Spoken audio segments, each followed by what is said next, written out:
Saludo a todos los oyentes de Radio María. Un día más, con la gracia del Señor, proseguimos el comentario del Catecismo de nuestra Madre la Iglesia. Hoy nos toca el punto 2098, que habla sobre la oración en el contexto del primer mandamiento. Amarás al Señor tu Dios sobre todas las cosas. Como sabemos, el Catecismo, en la cuarta parte, terminado la parte de la moral, la parte de los mandamientos, se explayará en el tema de la oración. Y allí explicará el Padre Nuestro, etc. Lógicamente, reservamos para entonces un comentario mucho más amplio de lo que es la oración. Pero aquí nos reducimos, nos queremos simplificar, queremos concentrar la reflexión sobre la oración en el contexto de un examen de conciencia sobre el primer mandamiento. ¿Hasta qué punto la oración, la calidad de nuestra oración y la cantidad de nuestra oración, pues es significativa para que examinemos el primer mandamiento de amar a Dios sobre todas las cosas? Dice el punto 2098. Los actos de fe, esperanza y caridad que ordenan el primer mandamiento se realizan en la oración. La elevación del espíritu hacia Dios es una expresión de que nuestra oración a Dios, oración de alabanza y oración y acción de gracias, de intercesión y de súplica. La oración es una condición indispensable para poder obedecer los mandamientos de Dios. Es preciso orar siempre sin desfallecer. Bueno, como veis, nos da materia más que suficiente para reflexionar este punto 2098. La primera afirmación que hace es que la oración, en ella se expresa y al mismo tiempo se ejercita pues esas tres virtudes de fe, esperanza y caridad. Se expresa, es decir, es una consecuencia, y se ejercita, también es una causa de ello, las dos cosas, ¿no? La oración es causa la oración nos ayuda a alimentar la fe, la esperanza y la caridad, pero al mismo tiempo es expresión de que esa fe, esa esperanza y esa caridad existen. Gracias a la oración aumentamos la fe y la esperanza y la caridad, y gracias a la fe, a la esperanza y la caridad oramos. Si no tuviésemos fe, esperanza y caridad, no rezaríamos. Y al mismo tiempo, para poder tener fe, esperanza y caridad, hay que rezar. Las dos cosas, pues, ¿no? Es causa y es consecuencia. Bueno, vamos a intentar desgranar un poco esto. La relación que hay entre fe y oración. Entre fe y oración, pues la relación es bastante evidente, es bastante evidente.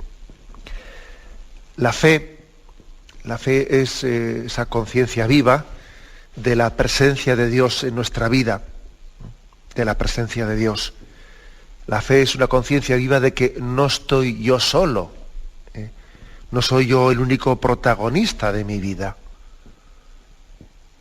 Fe es la conciencia de que mi existencia ha sido querida por Dios. No estoy aquí por casualidad, estoy porque Dios lo ha querido, me ha creado por amor y me ha dado una vocación que yo voy descubriendo, una vocación al amor y que voy realizando en esta vida.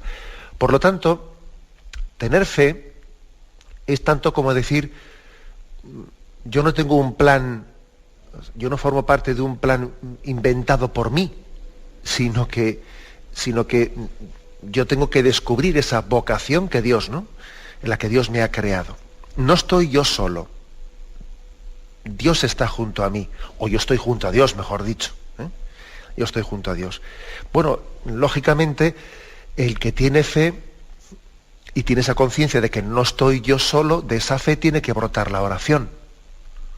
Claro, si no estoy yo solo, yo no puedo hacer un planteamiento de vida egocéntrico.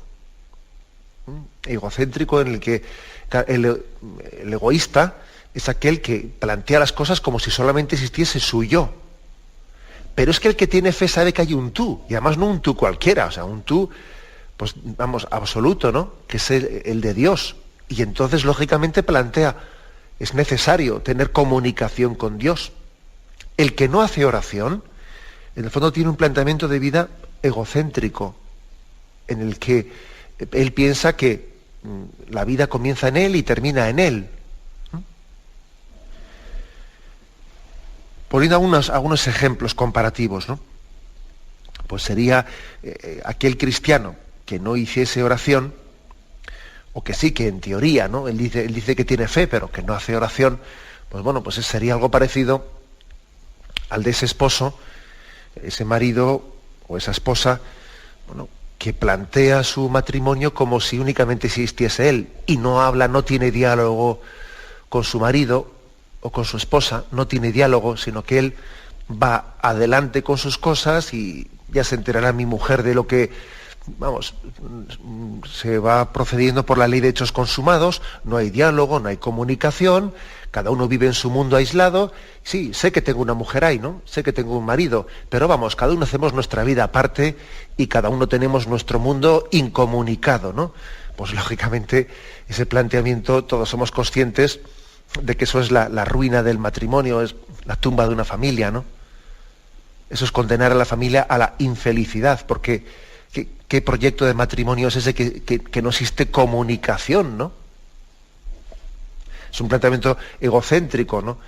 Es olvidar que en el matrimonio hay un tú, y en ese tú, y desde esa relación con el tú, al final hablamos de un nosotros. Bueno, pues, ¿qué no decir de nuestra relación con Dios? Qué absurdo, ¿no? Si esto cabe decir del esposo y la esposa, ¿qué no cabe decir de nuestra relación con Dios? Cuando alguien plantea la vida como si estuviese él solo, como si la vida se la hubiese autoinventado él, como si no tuviese que estar hablando y dialogando y abriendo su corazón ante el que es autor de su vida, redentor de sus pecados, aquel que tiene para mí ese plan de amor que yo tengo que ir descubriendo. Si uno plantea su vida como si estuviese él solo, es que la cosa está equivocada de raíz, vamos, de raíz. Por lo tanto, la fe está unida a la oración, pues por esta convicción. Si la fe es verdadera, no es meramente teórica. Una fe meramente teórica es una fe que está muerta, ¿no? Decía el Padre Pío, San Pío de Pietrelcina, decía él: en los libros se busca a Dios, en la oración se le encuentra. En la oración se le encuentra. Aquí lo principal no es hablar mucho de Dios, sino hablar con Él y poner en su presencia y preguntarle y pedirle y suplicarle y darle gracias, ¿no? En los libros se busca a Dios, en la oración se le encuentra. Recuerdo que hubo un oyente que hizo una llamada, pues hace algún tiempo, que, vamos, a mí me llamó la atención, y decía él, bueno, preguntaba si estas explicaciones, pues que se dan en Radio María, estilo como esta del catecismo, o otro tipo de catequesis y cosas y preparativos, si podían suplir la oración, ¿no? Si podían suplirla. Y claro, evidentemente la respuesta pues era, pues por supuesto que no, porque una cosa es hablar de Dios, ¿no? O tener muchos conceptos y muchas cosas, pero lo principal es hablar con Él, no hablar de Él.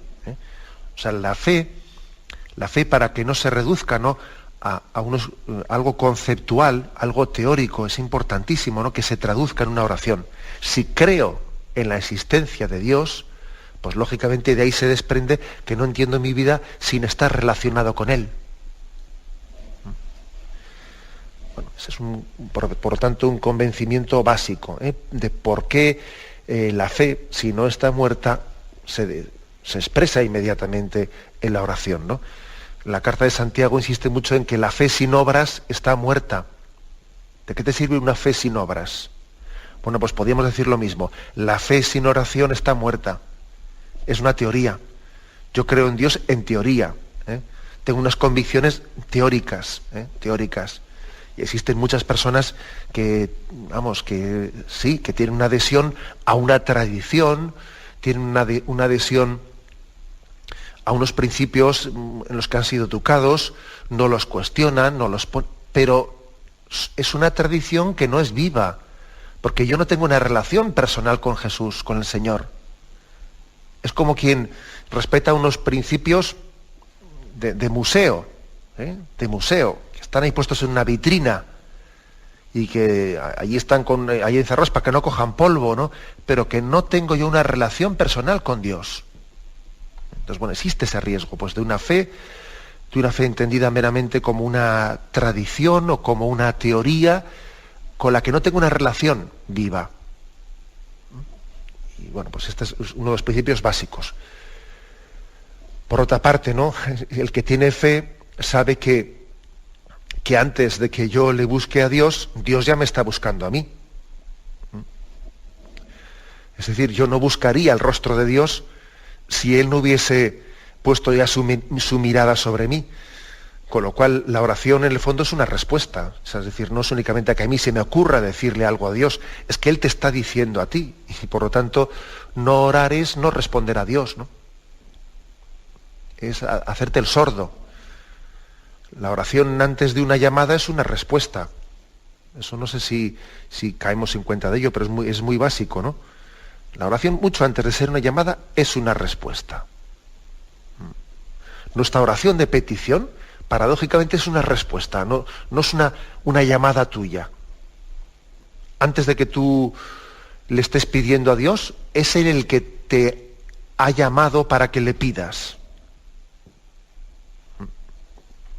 Esto lo repito porque me parece muy importante. La oración tuya, incluso la oración de petición, fíjate bien, cualquier oración, la oración es una respuesta tuya, más que una llamada. Cuando tú estás pidiendo algo a Dios, le estás respondiendo más que le estás pidiendo, porque la iniciativa es de Dios.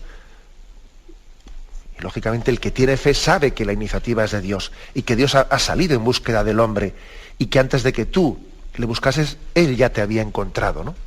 Luego la oración, pues hombre, la oración es la respuesta lógica a esa búsqueda de Dios apasionada, tras de cada uno de nosotros, ¿no? Luego la fe, para que sea viva, para que no esté muerta, tiene que tener una conciencia muy viva de que yo estoy en presencia de Dios, de que no estoy solo, ¿no? Una persona que no hace oración tiene como mucha conciencia, demasiada conciencia de yo y yo. Y sin embargo, cuando alguien hace oración, pues el yo queda oculto, permanece oculto en la mirada de Dios. Cuanto más introducido está un hombre en la oración, menos conciencia tiene de que está rezando, incluso porque permanece oculto a su propia mirada, a la mirada mía. No me miro a mí mismo, sino estoy en la presencia de Dios. Bueno, este es, digamos, el primer factor, ¿no? La relación tan estrecha que existe entre fe y oración. Tenemos un momento de reflexión. El Catecismo de la Iglesia Católica, el punto 2098, en el que habla de la importancia de la oración para que vivamos el espíritu del primer mandamiento. Bueno, el espíritu y la letra. Amarás al Señor tu Dios sobre todas las cosas. Lógicamente eso se traduce en oración. Decíamos en la intervención anterior de que no se puede tener una fe viva si no se traduce en una relación con Dios, en una oración. Si yo tengo conciencia de que Dios, pues de que Dios es, esa existencia de Dios no es teórica, sino que yo me relaciono con ella, tengo oración. Lo mismo cabe decir de la esperanza y de la caridad. La verdad es que uno de los signos más evidentes de que la esperanza existe es la oración. Lo hemos dicho más de una ocasión en este programa. El que espera, ora. El que no ora, no espera. Eso es así de claro. El que espera en Dios, ora. Reza, se dirige a Él porque espero en Él. Y el que no ora es que no espera nada. Está bastante claro eso, eso es que es evidente, ¿no? Dime cómo es tu oración, qué fuerza tiene, qué frecuencia tiene, y te diré si tu esperanza en Dios es grande o es pequeña. Bueno, pues la esperanza pues es como la respiración, la oración es como la respiración de la esperanza. La esperanza respira por la oración. Este es uno de los conceptos más básicos que tenemos que reafirmar mucho. Por otra parte, además, la oración educa nuestras esperanzas, las educa, porque a veces tenemos esperanzas pues en cosas, bueno, ¿qué os voy a decir yo? Pues que no son, que tenemos que ir descubriendo la voluntad de Dios. Tenemos esperanzas, pero Dios tiene que irnos haciendo entender que nuestra voluntad pues tiene que ser reeducada y tenemos que ir descubriendo la voluntad de Dios y confiando en ella y dándome cuenta de que lo que yo estoy esperando pues igual necesita ser purificado. O sea, la oración también purifica las esperanzas, las purifica. La oración no puede ser planteada, no lo es, ¿no? En una especie de pulso, un pulso a Dios para ver si yo me salgo con la mía, a ver si a base de hacer oración le convenzo a Dios de nada. A Dios no hay que convencerle de nadie porque está muy convencido, ni tampoco hay que recordarle las cosas porque no se suele olvidar. Dios ni se olvida de las cosas, ni hace falta convencerle. La oración pues tiene otra finalidad, ¿no? La oración tiene la finalidad de que en nuestro corazón concuerden sus esperanzas con la voluntad de Dios. Que la voluntad de Dios sea mi esperanza. Eso supone una educación y una purificación. Incluso no decía un autor que el que después de la oración abriga mejores sentimientos, de alguna manera ya ha obtenido respuesta a sus súplicas. Cuando alguien va a hacer oración y mira, pues él está presentando a Dios sus necesidades y le suplica, ¿no? Y bueno, y al salir de la oración, él abriga mejores sentimientos, ¿no? De alguna manera, la oración le ha dado más confianza en Dios, más esperanza en Él, ¿no? Más paz interior, más capacidad de aceptación. Bueno, pues ya ha obtenido respuesta a sus súplicas, ya ha obtenido respuesta. La oración, pues, es expresión de que tenemos esperanza y al mismo tiempo es educación de nuestras esperanzas, las educa. Como también una madre y un padre, ¿no? Le educan a su hijo. Cuando también pues el hijo se presenta delante de ellos y les pide y les dice y les no sé qué, bueno, también aprovechan ese momento para educarle a su hijo en ese diálogo que tienen con él. Es, por lo tanto, la oración un lugar de educación, de esperanza. Por una parte, como decía el santo cura de Ars, el santo cura de Ars decía: la oración debidamente hecha es un lugar en el que se funden las penas como la nieve ante el sol, decía el santo cura de Ars. En la oración debidamente hecha se funden las penas como la nieve ante el sol. ¿Qué quiere decir? Pues que cuando hacemos oración y nos ponemos delante de Dios, uno de los primeros frutos que tenemos es el de relativizar nuestras penas, comparando con la presencia de Dios que me acompaña en mi vida. ¿Qué son mis penas, no? ¿Qué son los reveses de mi vida? Las penas se funden, como la nieve se derrite delante del sol. La oración bien hecha nos tiene que eliminar nuestras penas. Ojo con que a veces vayamos a la oración para que sea una especie de lugar de expresión de lamentos. Está bien que uno sepa desahogarse delante de Dios, pero la oración no tiene que ser únicamente un lugar en el que yo esté ahí expresando: ay, pobrecito de mí, que todo me toca a mí, que solo tú sabes comprenderme, y pobre... Aparte de expresar nuestros lamentos, la oración, como dice el cura de Ars, tiene que ser un lugar en el que se fundan las penas como la nieve delante del sol. Esto es importante. Si no, parece que la oración es el lugar del lamento, ¿no? El muro de las lamentaciones. Nosotros no rezamos como a ese estilo del muro de las lamentaciones, no. Sino que ante la presencia de Dios, nuestras tristezas se derriten, se derriten como la nieve delante del sol, y educamos nuestras esperanzas y aprendemos a esperar en Dios. Pues un aspecto muy básico este, ¿no? Y en tercer lugar, decíamos pues cómo existe una estrecha relación entre fe y oración, entre esperanza y oración. Dime cuánto rezas y te diré cuánto esperas, estábamos diciendo, y también entre caridad y oración. Es evidente, ¿no? Este último punto yo creo que es el más evidente de los tres, entre fe, esperanza y caridad. Si yo tengo amor, hombre, si tengo amor, qué cosa tan evidente que tengo que tener una relación viva con la persona amada. ¿Alguien se imagina un amor que no se traduzca en palabras de cariño y expresión de amor? Claro, ¿alguien se imagina a dos novios que se digan que se quieren mucho, pero que no hablen entre ellos para ahorrar palabras? Pues me dicen, este noviazgo está a punto de romperse, Está a punto de romperse. Fíjate Fíjate que el novio, en vez de hablar con su novia, habla con sus amigos y con su tal y con su cual, habla más, fíjate que el novio habla más con las compañeras de trabajo que con su novia.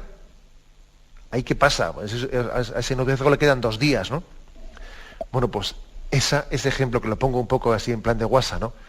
¿Qué pasaría de un marido que hablase más pues con sus amigas o con sus compañeras de trabajo o con su familia, ¿no? Con sus hermanas, que con su esposa? Dice uno, pues hombre, ese matrimonio, pues es que, bueno, algo así nos pasa en nuestra relación con Dios, ¿no? Si para mí si yo no tengo esa necesidad viva de relación con el Señor, pues es que vamos a ser claros, o sea, ahí hay un problema de fondo, no tengo un amor vivo al Señor. Por eso, cuando estamos examinando el primer mandamiento, amarás al Señor sobre todas las cosas, aquí hablamos de la oración. Uno de los termómetros para medir si uno cumple el primer mandamiento es este. Claro, muchas veces dice uno, oye, ¿y yo cómo? Otros mandamientos es más fácil de examinarse de ellos, ¿no? Claro, el mandamiento, pues no lo sé, de honrar padre y madre, pues uno ve cuál es su respeto hacia ellos, pues mi grado de obediencia, mi grado de respeto hacia mis padres, pero ¿cómo se mide lo de amar a Dios sobre todas las cosas? ¿Dónde existe una especie de amormómetro, si se me permite la expresión? ¿Yo cómo mido ese amor a Dios? ¿Bajo qué criterios, no lo mido?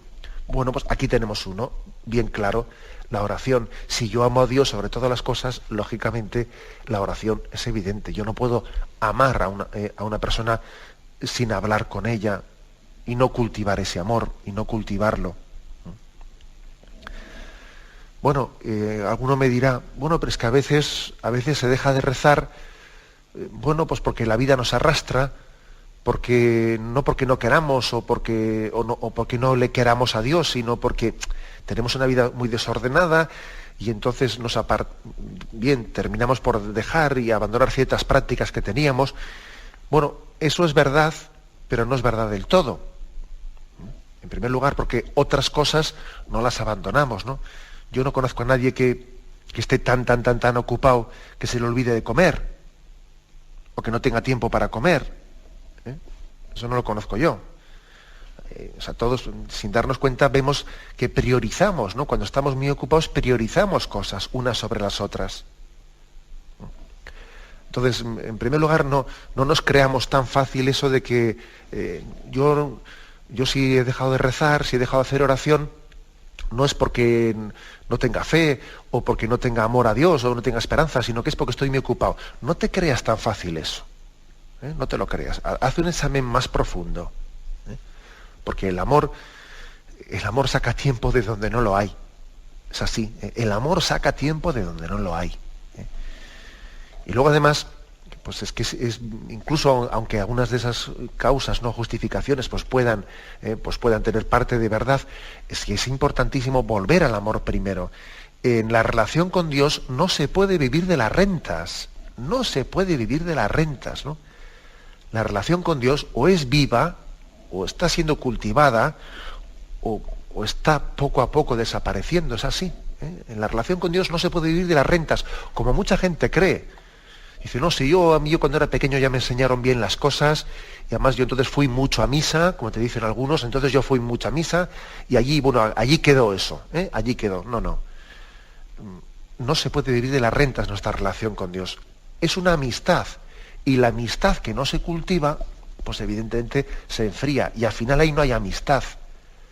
Hay una tradición muerta. No es una relación viva. Por eso, ¿no? Pues es importantísimo que nos demos cuenta que el amor a Dios, el primer mandamiento, tiene una expresión muy clara en la oración. Algún matiz concreto, Santa Teresita de Lisieux. Santa Teresita de Lisieux decía ella en una expresión preciosa, para mí la oración es un impulso del corazón, una sencilla mirada lanzada hacia el cielo, un grito de reconocimiento y de amor. Bueno, pues así lo vivía ella. Ella entendía que la oración era un grito de reconocimiento y de amor, un grito de reconocimiento a todo lo que Dios, ¿no?, nos quiere, a todo lo que Dios nos quiere, y al mismo tiempo un grito de amor, que yo necesito corresponder. Si yo me sé amado por Dios de una manera tan gratuita, necesito, o sea, tengo conciencia de que tengo que devolver amor por amor. Esto creo que es básico, y posiblemente la falta de perseverancia en la oración, es uno de los motivos pues, más determinantes de que nuestra vida no sea lo que Dios quiere que sea. O sea, de que toquemos techo en nuestra vida cristiana y vayamos retrocediendo. Sin la fidelidad a la oración, pues la vida cristiana muy, muy pronto toca techo y ya empieza la cuesta abajo. Esto suele ser así. Si no hay fidelidad a la vida de oración, enseguida se toca techo. Y a partir de ahí uno no se queda quieto, no, sino que ya va cuesta abajo. Y aquí, pues no, la importancia del examen sobre la oración. Tenemos un momento de reflexión y continuamos enseguida. Estamos comentando el punto 2098 sobre la oración. Hemos hablado en la primera parte sobre cómo la fe, la esperanza y la caridad se expresan en la oración. Y al mismo tiempo la oración pues, permite alimentar la fe, la esperanza y la caridad. En la parte final de este punto 2098 se insiste mucho en el tema de la perseverancia en la oración. Incluso se cita el texto de Lucas 18:1. Es preciso orar siempre y sin desfallecer. Es preciso orar siempre y sin desfallecer, dice. Más todavía, en este punto del catecismo se nos hace referencia a un punto que posteriormente será comentado más tarde, el 2742, en donde hay una curiosa cita de un santo padre, Evagrio Póntico, que dice, ¿no?, comentando este texto de es preciso orar sin desfallecer. Dice, no nos ha sido prescrito trabajar, vigilar o ayunar constantemente, pero sí tenemos una ley que nos manda orar sin cesar. Es curioso, ¿no? Porque este santo padre, Evagrio Póntico, a él le llamó la atención que en el Evangelio Jesús hubiese dicho, es preciso orar sin desfallecer, orar. Y sin embargo dice, oye, Jesús no dijo, es preciso ayunar sin desfallecer. No. Habrá que ayunar en momentos y en otros momentos pues no ayunar, ¿no? ¿Es preciso trabajar en todo momento? No, hombre, habrá que trabajar y luego también descansar, ¿no? Bueno, pues por ejemplo, él dice, sin embargo, sí dice el Evangelio, orad en todo momento, vivid siempre, ¿no?, en presencia de Dios, que toda tu vida sea una oración continuada. Claro, es verdad que para que nuestra vida sea una oración continuada, eso no se consigue sin ratos expresos de oración. No se puede vivir en presencia de Dios de una manera continuada sin que eso haya sido logrado, ese vivir de continuo. Porque cuando alguien dice, no, mi vida es una oración, yo vivo en oración, sí, ojo un momento, pero para que uno viva en oración tiene que tener ratos específicos y expresos de oración. Lo digo porque a veces se recurre un poco con demasiada ligereza a esa expresión mística de que todo es oración. Bueno, un momento, perdón. El que dice todo es oración es como si dijese nada es oración. Eso de que todo es oración, eso es un ideal al que tenemos que llegar, al que los santos han llegado. Pero como nosotros no somos santos, estamos en camino, y para poder decir, como han dicho los santos, no todo es oración, claro, para eso los santos han metido mucho tiempo, muchas horas, han metido muchas horas de sagrario, y han sido muy perseverantes, ¿no? Luego, vamos a ver, no recurramos tan fácilmente a esa frase de que todo es oración como si ese fuese un ideal a nuestro alcance sin haber pasado por esa prueba ascética que supone perseverancia, constancia, vencimiento de cansancios, de perezas, que supone el camino de la oración. Por lo tanto, aquí Jesús insiste, oración perseverante. Santa Teresa decía, hay que tener una determinada determinación de hacer oración. Y decía, y muchos son los que comienzan y se cansan. Ella decía, determinada determinación de hacer oración. Un auténtico cáncer que tenemos en nuestros días, pues para mí es el hecho de que se une lo de hacer oración a que salga de un sentimiento personal. mira, a ver si tengo ganas de hacer oración. Es que yo hago oración cuando me sale de dentro. Y la gente te dice eso, y bueno, pues eso es un cáncer, es un cáncer. Leí en un famoso teólogo jesuita, Karl Rahner, decía él que el que solo hace oración cuando tiene ganas, quiere decir que se ha resignado a tener cada vez menos ganas de hacer oración. Bueno, es que es un poco, digamos así, irónica la frase, ¿no? Pero tiene mucha enjundia, la repito. Dice, el que solo hace oración cuando tiene ganas, quiere decir que se ha resignado a tener cada vez menos ganas de hacer oración. Claro, es que lo que no puede ser es que mi relación con Dios yo la haga depender de mis ganas. Lo de las ganas, lo de la apetencia, bueno, pues es que es algo que está haciendo mucho daño a nuestra cultura actual. Uno de los cánceres mayores que tenemos en la vida moral cristiana es confundir me apetece con quiero. Es confundir ganas con voluntad. Las ganas no es lo mismo que la voluntad. Me apetece no es lo mismo que quiero. No es lo mismo. Y entonces muchas veces muchas personas pues dicen, no, yo es que yo hago oración, no así como un deber, como una obligación, no porque esté prescrito, no, yo hago oración cuando me sale de dentro, cuando tengo ganas, ¿no? Y dice, pero bueno, pero no se darán cuenta de que proceder de esa manera es estar, vamos, pero perfectamente a merced de la tentación. Vamos, así al demonio se lo ponemos facilísimo, vamos, qué poco trabajo le damos. Cuando tenemos estos criterios, ¿no? De dejarnos arrastrar tan fácilmente, ¿no?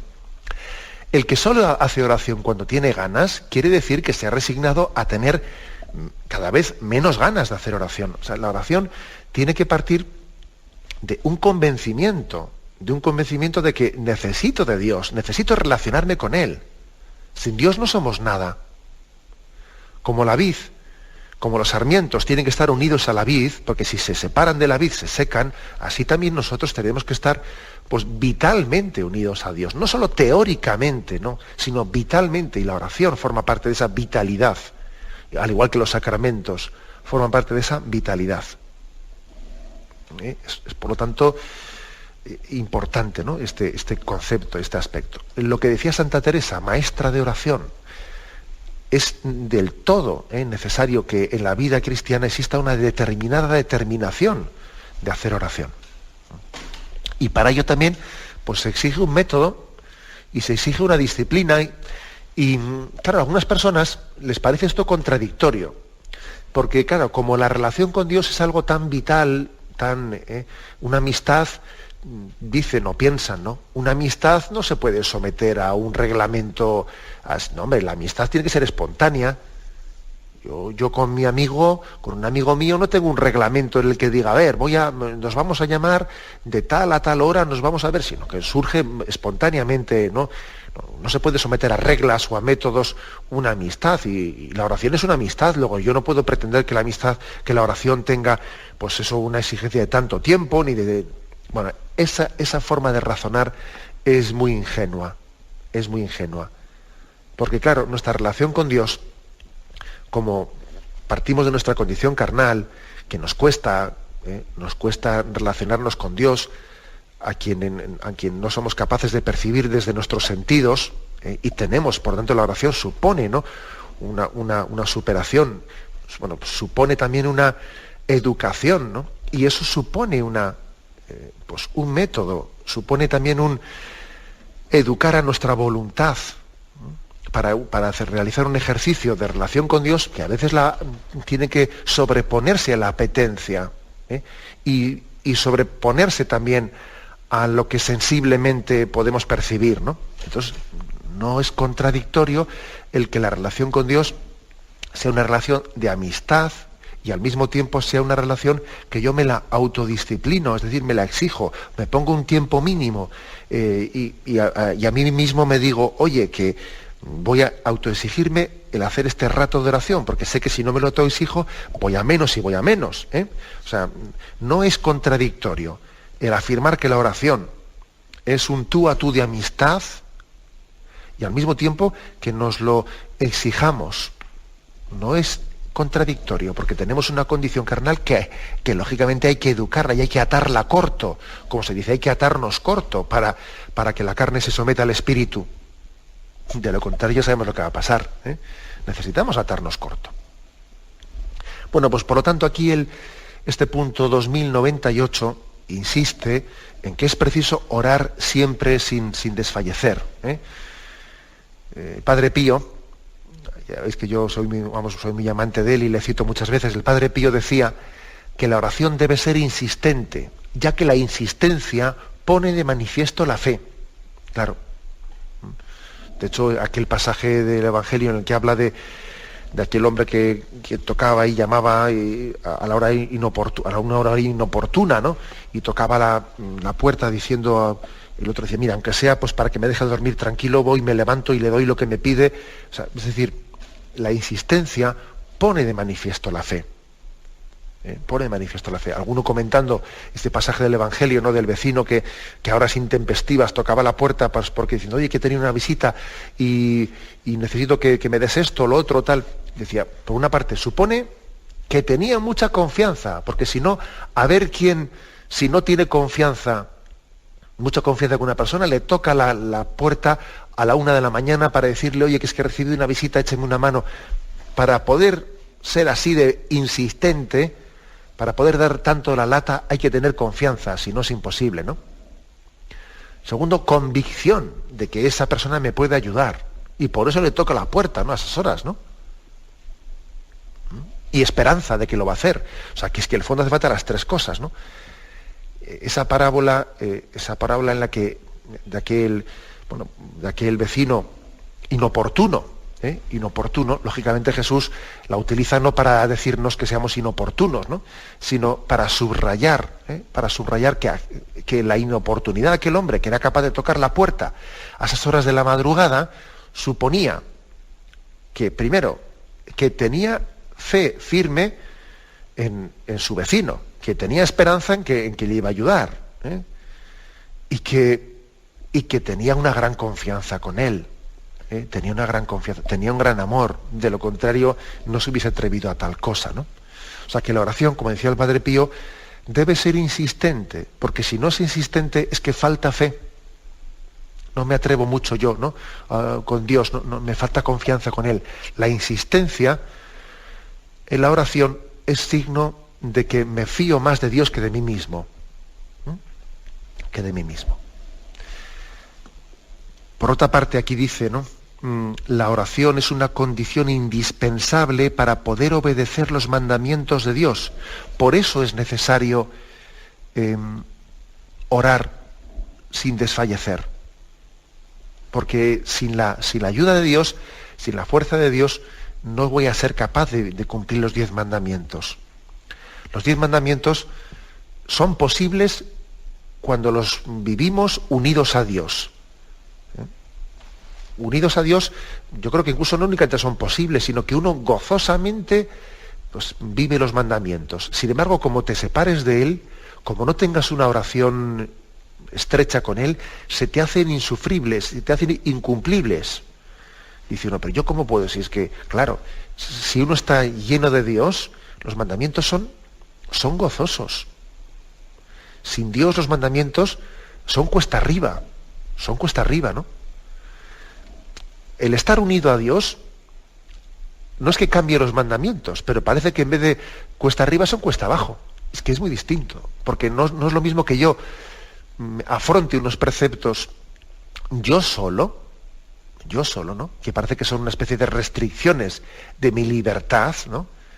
O que yo afronte los mandamientos pues, como una expresión de seguimiento a ese Jesucristo de quien estoy enamorado, ¿no? Cumplir los mandamientos es seguir a Jesucristo de quien estoy enamorado. Es que claro, cambia la cosa totalmente. Por eso es básico, dice aquí, que la oración es la condición indispensable para poder cumplirlo y vivir los mandamientos. Hay que orar, ¿eh? Y dice Jesús, no, orad, y les pidió a sus apóstoles, ¿no? A los que estaban con él en Gesemaní, sed perseverantes, ¿no? Orad porque el espíritu es fuerte, pero la carne es débil. La carne es débil. Y entonces, como la carne es débil, necesitamos hacer oración. para que la tentación no nos encuentre firmemente unidos a Cristo, a la roca, ¿no? y en él lo podamos todo. El espíritu es fuerte, pero la carne es débil. Por eso quien no hace oración, pues no únicamente no cumple el primer mandamiento, sino que por desgracia tampoco va a cumplir los demás. Así es fuerte lo que estoy diciendo, pero es que la cosa es así. Quien no cumple, quien no reza, el problema no es únicamente que no va a cumplir el primer mandamiento de amar a Dios sobre todas las cosas. Es que el problema es que tampoco va a cumplir los demás. Poco a poco irá metiendo la pata en los demás, porque sin Dios no somos nada. Sin estar firmemente unidos a Él, vamos mal. Bueno, dicho de otra forma, que la oración no consiste únicamente en que sintamos la presencia de Dios, sino que muchas veces la oración consiste en que podamos soportar también momentos de prueba para no entregarnos a unos sucedáneos que son falsos dioses o falsos ídolos. En ocasiones, la oración no consiste tanto en que sintamos la presencia de Dios, sino en que sepamos también soportar su ausencia, sin buscar sucedáneos en falsos ídolos.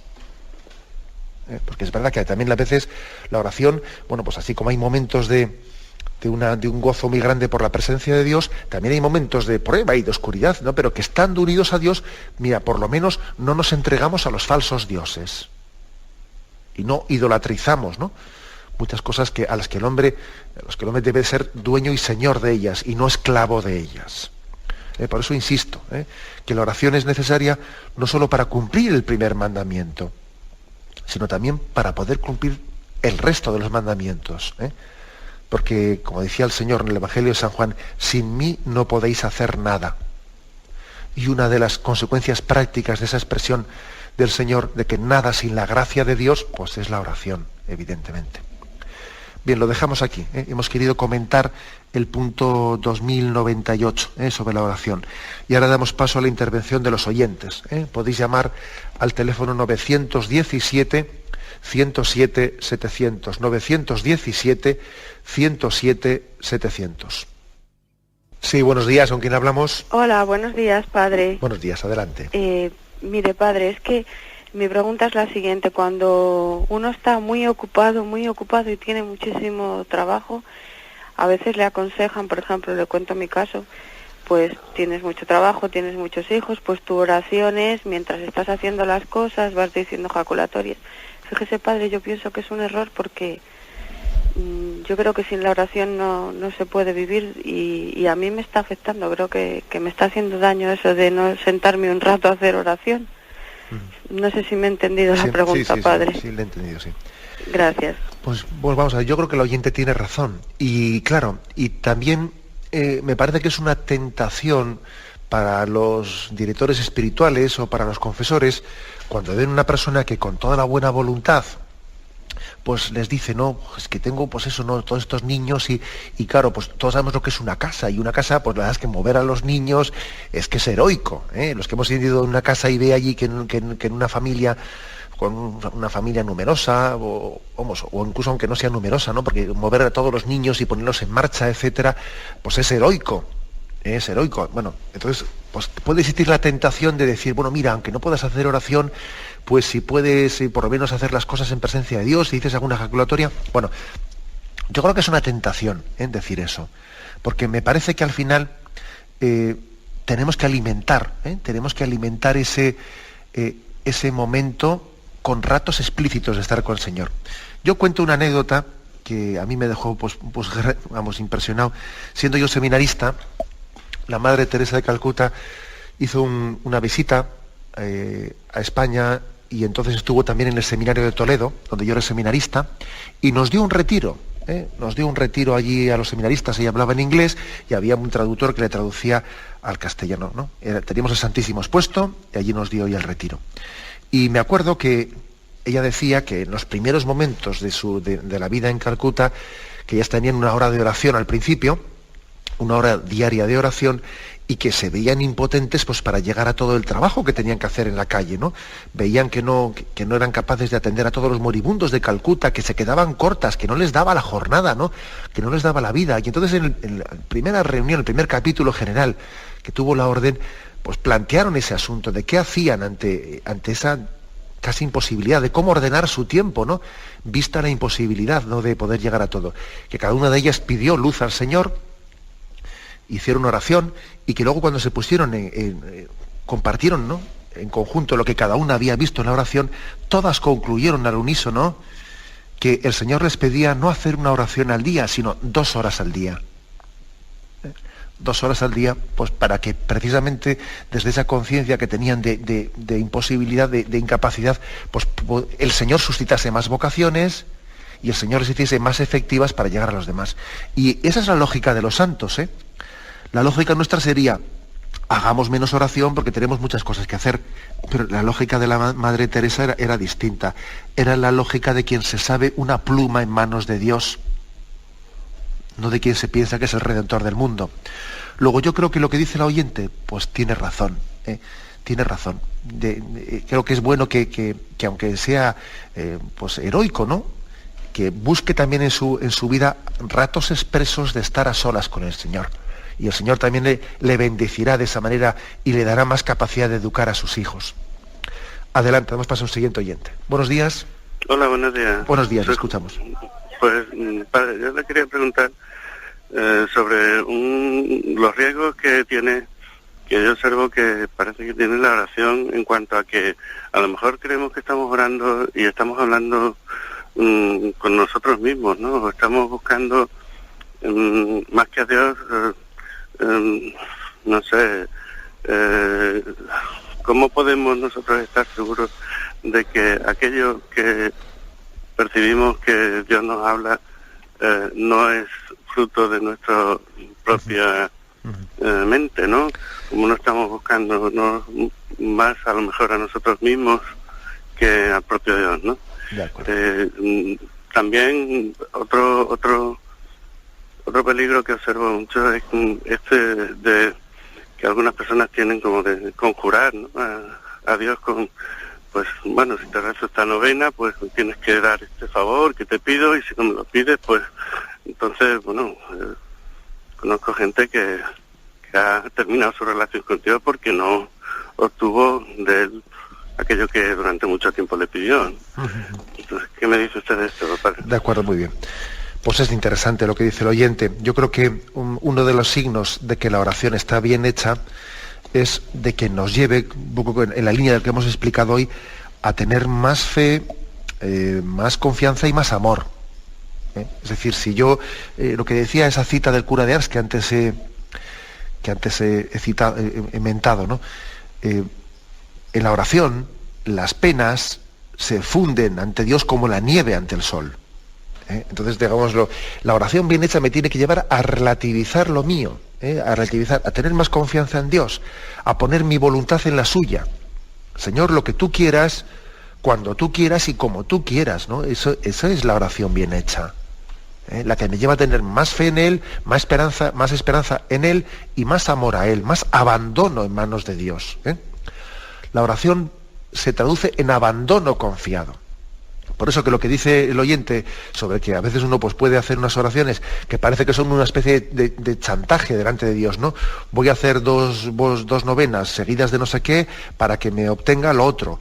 De lo contrario, como no obtenga lo que quiero, pues no sé qué. Y luego coge el otro y pone la novena de San Judas Tadeo y la pone en el periódico anunciada en no sé qué sitio. Y vamos a ver, ese tipo de oraciones, esa forma de relacionarnos con Dios suena mucho más a un chantaje para obtener mi voluntad que un ponernos en presencia de Dios para abandonarnos a la suya, a la voluntad de Dios. Luego es bastante fácil, no es muy difícil, ¿no?, ver cuando el planteamiento de la oración que realizamos me está llevando a buscar a Dios o a buscarme a mí mismo. Adelante, vamos a pasar a un siguiente oyente. Buenos días. Hola, padre, buenos días. Buenos días, le escuchamos. Mire, yo quería hacerle, no sé si una pregunta o no sé, algo de que yo hago una oración, pero yo veo que mi oración quizás es un poco infantil. Pues quizás una meditación del Evangelio del día, pero mire, yo me pierdo. Entonces, al final, mi oración pues es esto que usted decía, como el muro de las lamentaciones, ¿no? Pero claro, a veces digo, Señor, tú conoces todo, pero también digo, pero Él dijo que pidiéramos, que insistiéramos, ¿no? Y que todo lo que pidiéramos al Padre a través de Él, bueno, pues Él que nos lo concedería, y además pues Él dice, y llamad y se os abrirá, y buscad y encontraréis. Entonces, pues no lo sé, yo la verdad es que creo que al final no sé hacer oración, o sea, no sé, creía que en esta charla ha sido muy interesante, ¿no? Todo lo que nos ha dicho, pero yo digo, bueno, no sé, a lo mejor hay alguna pauta, por eso le digo que quizás es algo tan inmaduro, ¿no? Que no sé, que yo me pierdo en la oración, que quiero hacer oración pero me pierdo, no sé, al final no sé si lo que es esto es estoy ante el muro de las lamentaciones, o que tengo que meditar el Evangelio del día, o que me cojo el Nuevo Testamento, porque la Biblia, ahí sí que me pierdo ya del todo. Y entonces pues no lo sé, a mí me gustaría que me orientara un poco. De acuerdo. La verdad es que yo creo que ese método, el método de que en la oración cojamos el Evangelio del día, yo pienso que es bueno, ¿eh? Yo le aconsejo que se agarre a ese método. Porque de lo contrario, si vamos ante la oración sin ninguna subsidia, sin ninguna ayuda, pues uno sí que tiene el peligro, primero, pues de reducirla o al muro de las lamentaciones que decía usted, ahí estar allí, hay mis penas, hay mis cosas, hay mi tal, ¿no? Que está bien, por supuesto, expresarle a Dios, ¿no? nuestros sufrimientos, pero que hay que ponerlos en sus manos, ¿no?